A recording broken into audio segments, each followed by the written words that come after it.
Hey teachers, a big problem with Google Drive so far this year has been that people have had trouble staying organized because of this section right over here, the shared with me section. What we discovered is that if you were shared on an item, for example, this folder that Emily shared with me called What Are the Impacts of Change?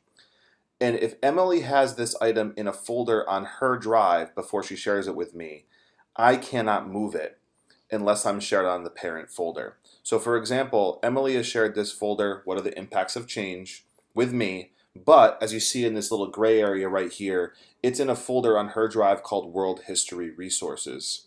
Since I'm not shared on that folder, World History Resources, when I try to take this folder and put it in my drive, you'll notice it says you don't have permission to remove items from the World History Resources. So the problem has been that people cannot actually move stuff out of Share With Me and it becomes hard to manage. We have discovered a workaround for this problem. What you need to do is you need to check the checkbox to the left of the item. And then what you need to do is hit Control or Command if you're on a Mac and click this Move to Folder. Then, once you have clicked that, you should be able to move the folder without the problem of permissions.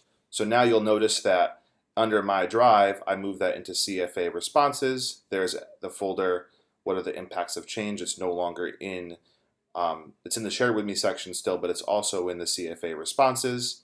And when you look at the Shared With Me section of your drive, notice that you can see that this folder, What Are the Impacts of Change, is still stored in Emily's World History Resources folder, which is in gray here. But in blue, you'll see that's in my CFA Responses folder. So that's a workaround.